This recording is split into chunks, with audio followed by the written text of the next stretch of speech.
Hello friends, today we're going to make clay cupcakes. I have broken this tutorial up into 2 sessions, but it's one video just in case you have shorter classes.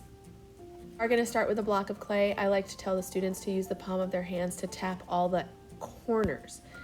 That will start to make it look more like a rounded ball shape of clay, and then mold it a little bit with their hands and roll it in their hands or roll it on the table. But if they go to straight rolling it on the table and it's still a square or a cube shape, that's not going to work. So you want to have them tap the corners with their palms, and then they can roll it on the table when it's more ball shaped as far as the shape of the clay to start your pinch pot. We are going to want to take this ball and turn it into something that looks like this ball into this pinch pot. Here we go. With a closed hand, take your thumb and stick your thumb almost all the way through. It should look like a mushroom.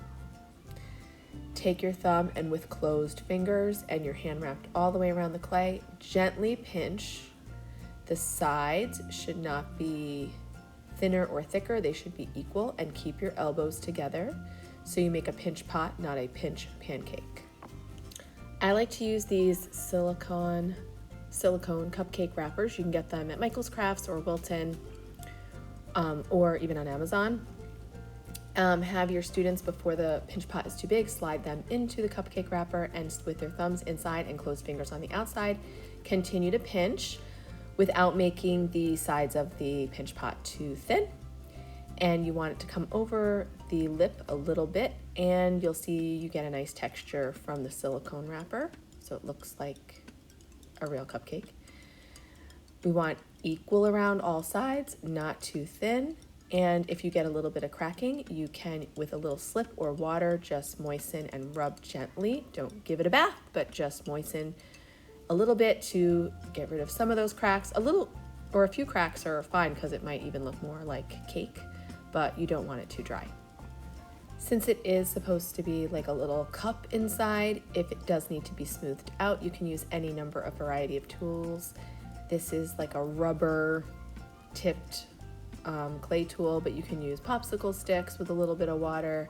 Again, not a bath, just a little bit of water, and use the tool to kind of smooth the inside and make it even without any bumps or cuts in it or indentations.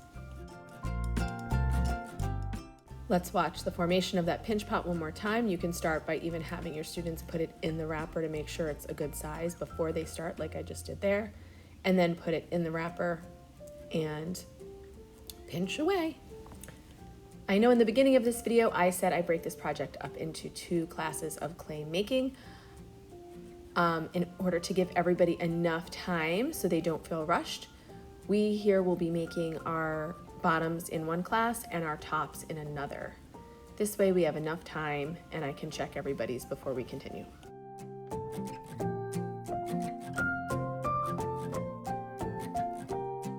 Make the frosting for our cupcakes. So I obviously shot this video all at once, but your cupcake can, or the bottom of your cupcake can either be in greenware or maybe it's already been fired. Either way is fine. But you do need to roll your coils. They shouldn't really be any thicker than your finger, okay? Like I'm showing you here, no thicker than your thumb. That's the rule of thumb, or your finger. You're gonna roll a few coils like I have here. You're going to use tools later to add texture, but you do need to scratch and attach when you're making your frosting. Okay, so I have a lot of different scratching tools here, and I have my coils ready to go. You're going to want to measure it, or measure the bottom part that's going to sit on the bottom of the cupcake to the right size, like I'm doing here. Okay.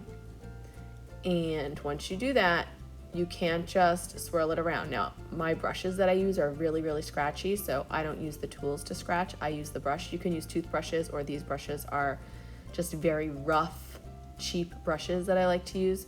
Once you have the right size for the top of your cupcake, you're going to scratch and attach the coils. It's really important that when you're adding them, you're scooching them in a little bit at a time, because it should be making that cone shape. Think of like soft serve ice cream, right? How it's pointy at the top but larger on the bottom.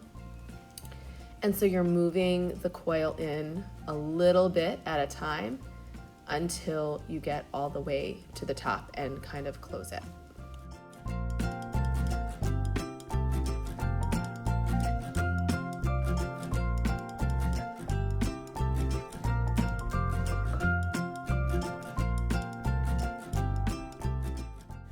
So I like to leave a little hole on the top like you see here. You can see it's a nice cone shape with a hole on the top, and I'm going to show you why I do that.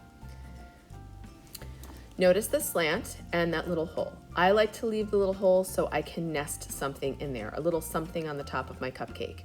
I'm going to make a cherry, so I'm going to take a little clay and roll it into a marble shape. Take my popsicle stick, put an X on top so it looks like the top where the cherry stem would have been. And then I'm going to scratch and attach or slip and score that cherry right on top, pressing it firmly down. Now you have a choice. These will sit very nicely on the top of your cupcakes. If you are going to make it a freestanding sculpture and fuse them together when you glaze them, you don't need to do anything else. But if you want it to be like a little cupcake box, I recommend doing one more step. You're gonna roll one more small coil, like I'm doing here, and that's gonna go on the inside of the lid, which is your icing on your cupcake. You're going to cut it to the appropriate size, but first, this is kind of long, so I'm gonna cut a piece off. It's gotta fit inside the cupcake. Do you see how I measured that? Inside the cupcake and inside the lid. What that does is it creates a little edge so that once this is glazed and slippery, the lid won't slide off of your cupcake. Now we're just going to attach that little coil to the inside like I'm doing here. Scratch and attach and slide it inside my icing, but sticking up over the edge a little bit like I'm positioning it here.